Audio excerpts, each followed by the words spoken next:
एकतर सुरुवातीपासूनच लाडकी बहीण योजना ही लाडक्या बहिणींना त्यांच्या आयुष्यामध्ये आनंदाचे काही क्षण महायुतीचं सरकार देऊ शकले म्हणून ती त्यांना रुचली आहे। साधारणपणे या संदर्भातला आम्ही वारंवार राज्याचे मुख्यमंत्री फडणवीस साहेब असतील, उपमुख्यमंत्री शिंदे साहेब असतील, अजितदादा असतील आणि विभागाची मंत्री म्हणून मी सुद्धा असेल, आम्ही साधारणपणे माध्यमांना वेळोवेळी या संदर्भातली माहितीही देत आलेलो आहोत। पण बऱ्याचशा वेळेला असं होतं की काही एखादी गोष्ट आली की त्या संदर्भातला एक गैरसमज या योजनेच्या बाबतचा निर्माण करण्याचा वारंवार हा प्रयत्न होत आहे। साधारणपणे ही योजना 28 जून 2024 मध्ये त्या ठिकाणी घोषित झाली।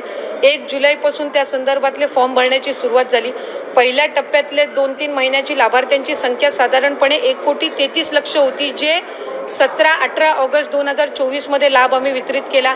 त्याच्यानंतर 15 ऑक्टोबरपर्यंत त्याच्या रजिस्टरच्या संदर्भातली जी काही मुदत होती ही त्या ठिकाणी सरकारच्या वतीने देण्यात आलेली होती।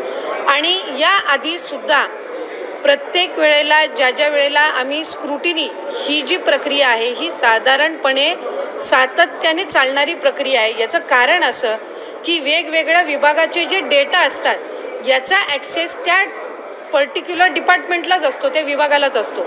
आज महिला व बालविकास विभाग जो आहे हा कृषी विभागाचा किंवा माहिती व तंत्रज्ञान विभागाचा किंवा अन्न व नागरी पुरवठा विभागाचा डेटा हा ॲक्सेस करू शकत नसतं। आम्हाला त्यांच्याकडून तो डेटा प्राप्त होणं ह्या जो कालावधी आहे हा निश्चितपणाने त्या ठिकाणी लागत असतो। जानेवारी महिन्यामध्ये आम्हाला कृषी विभागाकडनं त्या संदर्भातला अहवाल प्राप्त झाला आणि त्यावेळेला नमो शेतकरी योजनेअंतर्गत ज्या महिला लाभ घेत होत्या त्या संदर्भातला आम्ही स्क्रुटिनी केली।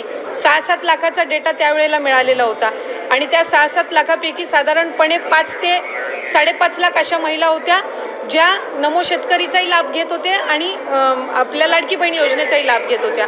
म्हणून त्यांना नमो शेतकरीचा लाभ हा 1000 रुपयाचा जो आहे तो चालू राहिला आणि लाडकी बहीणचा आपण त्यांना 1500च्या ऐवजी 500 जे आपण GR मध्येच नमूद केलेला आहे की तुम्हाला टोटल 1500चा लाभ हा शासनाच्या योजनांमधनं मिळेल।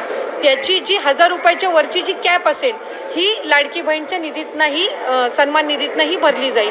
तो जानेवारीमध्ये उपलब्ध झाला। मधल्या कालावधीमध्ये आम्ही साधारणपणे 8 लाखाचा जो सेवार्थचा आहे त्याच्यापैकी 8 लाखापैकी 2 लाखाचा आम्हाला त्या ठिकाणी उपलब्ध झाला। त्या 2 लाखापैकी 2 ते 2,500 हे त्याच्यामध्ये अपात्र आहेत असं निदर्शनास आलं। 6 लाखाचा त्याच्यातला डेटा आणखीन आम्हाला अपेक्षित आहे। आता 26 लाखाचा जो डेटा आम्हाला माहिती व तंत्रज्ञान विभागाकडून प्राप्त झालेला आहे याची स्क्रुटिनी आम्ही विभाग म्हणून करतोय।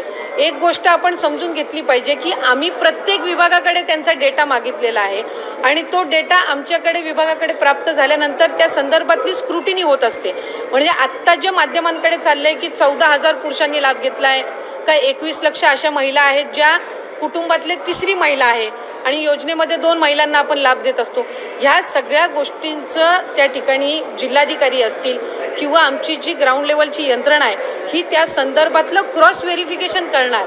क्रॉस व्हेरिफिकेशन केल्यानंतर ह्या 26 लाखामधले जे अपात्र असतील आणि पात्र असतील ह्याचं व्हेरिफिकेशन होऊन त्या संदर्भातला निर्णय घेतला जाणार।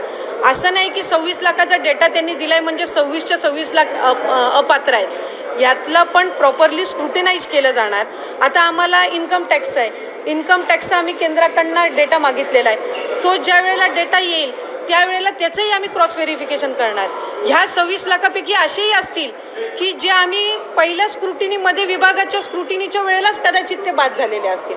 हा त्यांनी संकलित करून जेवढा डेटा त्यांच्याकडे अवेलेबल आहे तो सगळा त्यांनी दिलेला आहे। याच्यातून आमच्या विभागाची जो निगडीत आहे तो ग्राउंड लेवलवर त्या संदर्भातली तपासणी होणार आणि त्या संदर्भातली स्क्रुटिनी झाल्याच्या नंतर आपल्याला तो आकडा येईल की ह्यांनी जो डेटा दिलेला आहे त्याच्यापैकी प्रत्यक्षात पात्र किती आहेत आणि अपात्र किती आहेत। आणि आत्ता जो आपल्याला साधारणपणे जो काही 14,000 पुरुषांनी लाभ घेतलेला आहे किंवा काय ह्या संदर्भातली सुद्धा जिथपर्यंत आमच्याकडे ग्राउंड रिपोर्ट येत नाही तिथपर्यंत हे आकडे जे आहेत हे IT विभागाने आम्हाला दिलेले आहेत।